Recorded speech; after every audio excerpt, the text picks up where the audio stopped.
நான் தொடர்ந்து கூட்டம் ஒவ்வொரு கூட்டத்திலையும் சொல்லிக்கிட்டே இருக்கிறேன். அதை முதன்மை செயலாளர் தான் கண்டிப்பாக கவனிக்கணும். ஒரு மாவட்ட செயலாளரை கூப்பிடாம, மாவட்ட செயலாளர் பேர் போடாம, படம் போடாம, நான் திருப்பி சொல்றதுக்கு வெக்கமா இருக்கு எனக்கு. இந்த பதவியில் இருக்கலாம், இல்லாம கூட விட்டுட்டு போயிடலாம்னு கூட நினைக்கிறேன். கட்சியில பதவிக்கு மரியாதை, ஆளுக்கு மரியாதை இல்லை, பதவி அந்த பொறுப்புக்கு தான் மரியாதை. ஒரு கூட்டம் நடத்துறாங்க என் சொந்த ஊர்ல. அதெல்லாம் எப்படி இவர்கள் இந்த இயக்கத்திற்கு பணியாற்ற போகிறார்கள் என்பது எனக்கு கொஞ்சம் வருத்தமா இருக்கு. தலைமை இந்த அளவுக்கு ஒருங்கிணைச்சு செய்யணும்னு சொல்றாங்க. அவங்களுக்கெல்லாம் உறுப்பினர் கார்டு கூட இல்ல, எனக்கு தெரியும். இந்த பதவிக்கு எப்படி வந்தாங்கன்னு தெரியும். ஆனால் நான் பேரையோ யாரையும் அசிங்கப்படுத்துவதற்காக சொல்லவில்லை. பொறுப்பு, நான் இந்த இடத்தில் இருந்தால் முதன்மை செயலாளருக்கு நான் கொடுக்க வேண்டிய மரியாதை கொடுக்கணும். எனக்கு ஒன்றிய செயலாளர் மற்ற நிர்வாகிகள் கொடுத்தால்தான் ஒரு கட்டுப்பாட்டு, இது ராணுவ கட்டுப்பாடு உள்ள இயக்கம் என்று சொல்கிறார்கள்.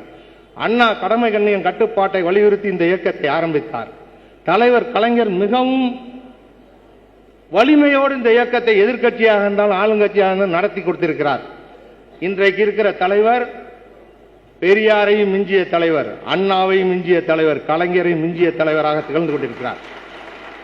அவருக்கு பின்னாடி இந்த இயக்கத்தை நடத்த போற இளைஞரணி தலைவராக இருக்கிற, வருங்கால தலைவராக இருக்கிற, இன்னும் ஒரு 50 ஆண்டுக்கு இந்த கட்சியை நல்லா வலுவா நடத்தக்கூடியதுக்கு நமக்கு தலைவர் உதயநிதி ஸ்டாலின் இருக்கார். வேற எந்த கட்சிக்காரனும் இந்த மாதிரி மாறுதட்ட சொல்ல முடியாது. சொல்லக்கூடிய திறமையும் தகுதியும் உள்ளவர்களாக வளர்த்திருக்கிறார்கள் இந்த தொண்டர்களை. அப்பேற்பட்ட இயக்கத்தில் இப்படி போல சில புல்லுருவிகள் செய்கிற செயல் யார் சொல்லி கொடுத்து அவங்க செய்யறாங்க? இதற்கு காரணம் எனக்கு தெரிய வேண்டும். இந்த பதவி எனக்கு பெரிதல்ல, நான் தொடர்ந்து வலியுறுத்தி வருகிறேன்.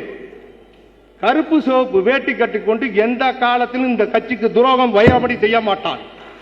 இறக்கும் பொழுது ஒரு கருப்பு சிவப்பு கொடி என் மேல் முகர்த்தி இருந்தால் போதும் என்ற எண்ணத்தோடு தான் நான் செயல்பட்டுக் கொண்டிருக்கிறேன். இயக்கம் வெற்றி பெற வேண்டும். இன்றைய காலகட்டத்தை யோசித்து பாருங்கள். தலைமை எவ்வளவு அக்கறையாக இந்த பணிகளை நமக்கு தொடர்ந்து சொல்கிறார்கள் என்பதை நீங்கள் எல்லாம் சிந்தித்து பார்க்க வேண்டும். எங்களுக்கெல்லாம் பூத்து பிரிச்சு கொடுத்திருக்கிறாங்க. நான் இதை சொல்றேன். லால்குடி தொகுதி, திருச்சி மேற்கு தொகுதியை பொறுத்தவரை எளிமையான பூத்துன்னு 160